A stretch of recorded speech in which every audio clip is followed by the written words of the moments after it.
nameless ones from divine blood and whispered unknowns. We craft destiny.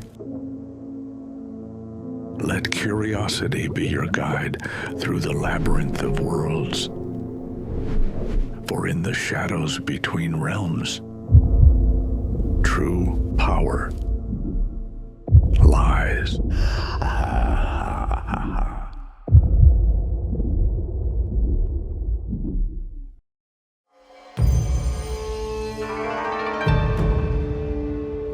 As session 48 begins, we find the Nameless poised on the brink of a critical encounter.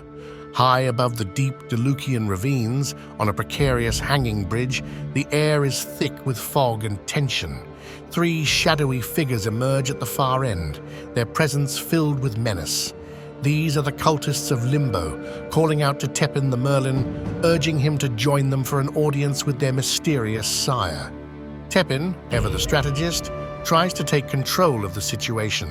He urges the cultists to step into his teleportation circle, swearing it will lead them to Thildor. However, the cultists, unmoved by his words, refuse and insist that Tepin must enter their tunnel. Lunaria, her curiosity piqued, watches intently, sensing the malevolence in the air. Smore, ever the protector, senses danger and acts swiftly. He cuts the ropes of the hanging bridge, hoping to send the figures plummeting into the ravine below. Yet, to their astonishment, the cultists remain floating, unaffected by the fall. They retreat into the shadows, leaving the Nameless with a crucial decision. With bravery in their hearts, they take the plunge into the depths below. In the Duluk Crevice. Descending into the Duluk Crevice, the Nameless find themselves surrounded by high rock walls, a lingering mist from above, and a cold stream flowing through the ravine. The air is damp and cold, adding to the eerie atmosphere. As they explore, they discover the remains of orcs scattered along the rocky terrain. The sight sends a chill down Velikor's spine, reminding him of past battles. A deep cave entrance beckons, but the ominous messages from Limbo urge them to leave for the Nameless city to address the dark forces at play. Velikor, feeling the weight of responsibility, agrees. Then they teleport. Return to the Nameless city. Upon their return to the Nameless city, the Nameless are met with unusual weather and climate anomalies. On the distant coast, a shadow looms over the moonlit sea, much like it did over Westfair. This unnatural phenomenon hints at impending war. The Nameless, concerned by this omen, gather their allies for a heated discussion around the Round Table in Tepin's Wizard Tower. Among those present are Gil Wex, Queen of Najul, and her Wexian disciples, Queen Rhea Astralis, the Seventh of Westfair, Omer Gilson, son of Salomon Le Champion, Olenna Mavet, Chief of Defense of the Nameless City, Besson the Stout, former member of the Legionnaires of the Nameless City and General of the Nameless Soldiers, and of course, the Nameless themselves. As the discussion heats up, Queen Rhea stands abruptly, her voice shaking with emotion. This misuse of undead and the involvement of children in our war efforts is abominable, she exclaims, her eyes flashing with anger. Tepin, feeling the weight of her words, glances at Olenna, seeking reassurance. Olenna nods, her expression resolute, reminding him of their shared mission. Tensions rise as the mighty Goltok, horse chieftain of Esterton, barges into the meeting. He speaks of trade and the state of affairs between Esterton and the Nameless City, demanding a Champions Day fight with Velikor, the city's champion.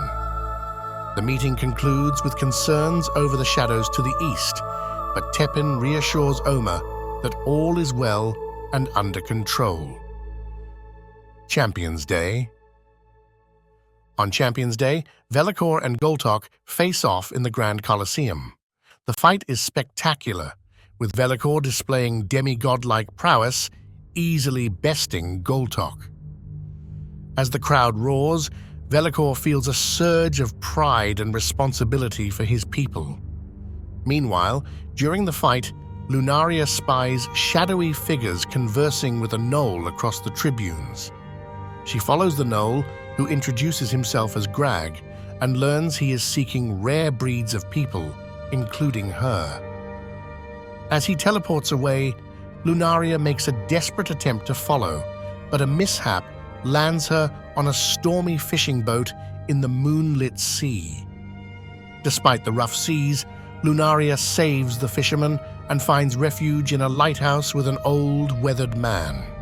She recovers there and returns to the nameless city the next morning, her mind racing with the implications of Grag's words. The Cauldron of Creation. Back in the Nameless City, the Nameless celebrate Velikor's victory. Tepin unveils a long-forgotten artifact, the Cauldron of Creation. As the group gathers around, the voice of Ulthar, the One in Between, resonates from the cauldron, offering truth and transformation in exchange for godly blood samples. Questions about Donnie's existence and the best ways to defend their nation are posed. Feeling a sense of purpose, Mordrum steps forward, offering himself to the cauldron. Blood overflows, consuming him. This dramatic moment concludes the session, leaving the Nameless to ponder their next moves and the perilous tasks that lie ahead. And so, as the session draws to a close, the Nameless stand united, ready to face the challenges ahead. With their bonds strengthened by trials and the secrets they have uncovered, they prepare to protect those they love and uncover the truths hidden in the mists of time.